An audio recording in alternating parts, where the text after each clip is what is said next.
Magandang hapon guys. Ito lang may sabi namin ni Mama sa inyo.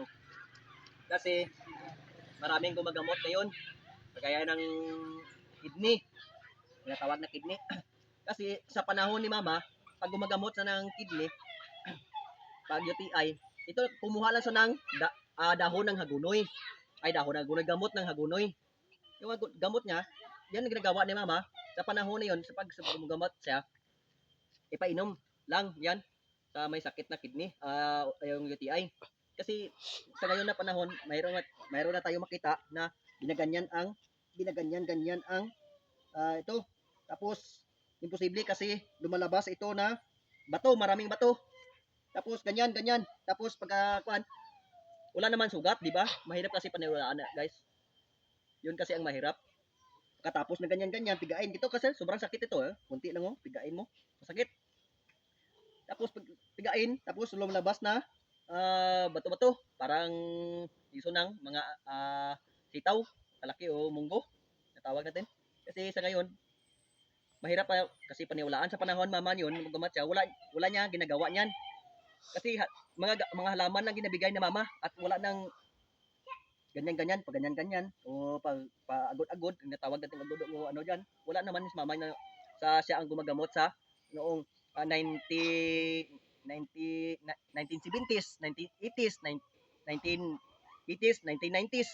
Gumagamot si Mama kasi sa panahon kahit barang ginagamot Mama, ginapagaling niya. Wala naman sa ginaganyan o ganyan o pa-char lang yan. Ang ginagabigay ni Mama, yung mga halaman talaga. Kagaya na ito ng gamot, kagaya na ito na dinggi. Sinasabi na dinggi. Yung dinggi kasi, automatic naman talaga yung binibigay ni Mama. Yung tawag niya, yung tawa-tawa at silin ubod. Nagaay ni Mama at ipainom sa kanya. Magaling na. Kasi sa panahon yun, pag ganyan pa ganyan yung pag-ulo. Tapos painumin ng gamot. Wala man talaga, kung sa ganyan, wala naman talaga epek yan. Ang umi-epek talaga, yung gamot na pinapainom, yun ang epek talaga na gamot.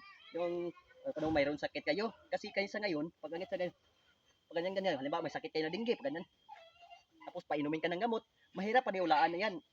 Ang paniwalaan natin, yung gamot na talaga o anong ginapainom sa inyo, yun ang talaga ang makalunas, hindi yung ganyan, hindi makalunas yan, char lang yan. Sa panahon ni Mama, barang, anong mga klaseng sakit, napagaling ni Mama, sa mga halaman lang nabigay ni Mama, sa ganyan, wala naman ganyan.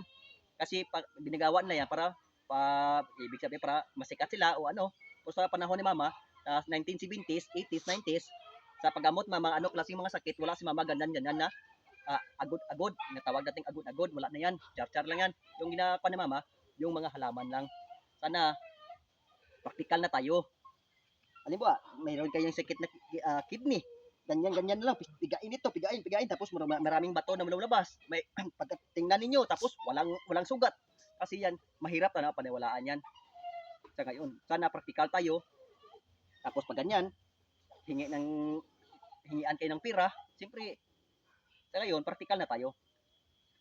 Kung anong, halimbawa, kung sakit kayo yun lang mga halaman lang talaga, walang side effect. Tapos, kung halaman gumamit kayo ng halaman, mga ginabigay namin sa inyo, kahit piso, wala kayong bayad. Halimbawa, may sakit kayo ng kidney, hospital kayo, ibigyan kayo. Agahod to hapon ng, bigyan ka ng doktor nga, agahod to hapon yung bulong ninyo. Anong kuha nyo? Kidney rin ang tirahin.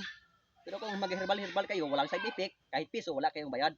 Sana practical na tayo ngayon. Di ba, Ma? Salamat. Maraming salamat po sa inyo.